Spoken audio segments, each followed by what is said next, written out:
Bismillah. Assalamualaikum warahmatullahi wabarakatuh.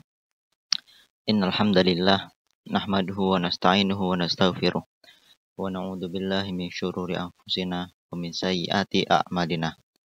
Man yahdihillahu fala mudhillalah wa may yudlil fala hadiyalah. Asyhadu an la ilaha illallah wahdahu la syarikalah wa asyhadu anna Muhammadan abduhu wa rasuluh. La nabiyya wa la rasula ba'dah. Amma ba'd. Kita sebagai umat manusia, khususnya sebagai umat muslim, hendaknya meyakini dengan adanya hari kiamat kelak ataupun peristiwa-peristiwa yang akan terjadi setelahnya. Karena dalam kehidupan manusia ini semuanya telah tertulis oleh Allah Subhanahu wa taala 5.000 tahun sebelum penciptaan langit dan bumi. Dan adapun urutan-urutan kehidupan manusia, yakni di antara lain alam kandungan, lalu ada alam kehidupan, ini alam dunia.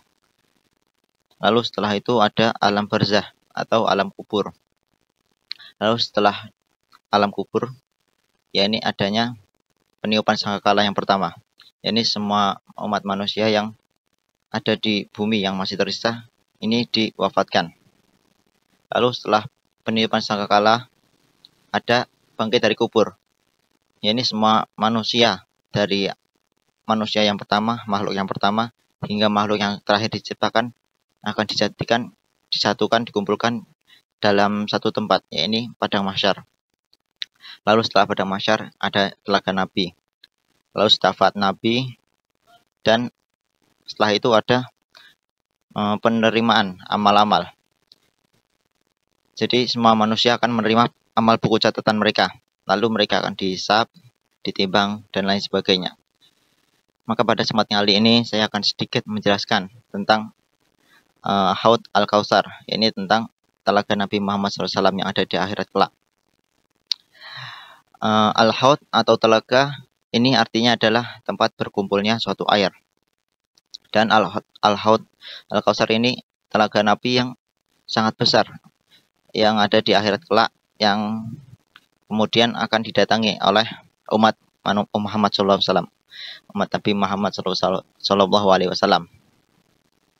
Dan adapun ciri-ciri atau karakteristik dari telaga tersebut, ya ini adalah panjang dan lebarnya ini seperti panjangnya perjalanan selama sebulan, begitu luasnya. Dan jumlah wadah-wadah atau gelas-gelas yang akan digunakan oleh umat Muhammad untuk meminum air tersebut, ya ini sebanyak bintang-bintang yang ada dalam langit, di atas langit. Dan sifat airnya ya ini adalah putih, melebihi putihnya susu di dunia. Dan manisnya ini lebih manis daripada madu.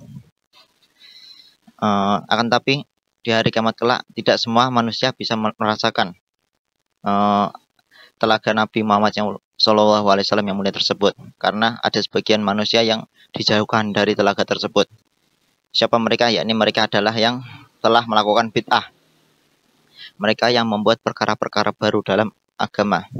Maka dari itu, perkara bid'ah ini adalah perkara yang sangat mengerikan, karena dampaknya bisa dirasakan hingga akhir kiamat kelak. Maka kita harus menjauhi apa yang menjadikan suatu perbuatan tersebut dinamakan bid'ah, yakni membuat perkara-perkara baru dalam agama yang tidak ada ajarannya dari Rasulullah dan para sahabatnya. Semoga kita dijauhkan dari bid'ah tersebut sehingga kita bisa merasakan air dari telaga Nabi Muhammad SAW yang mulia tersebut.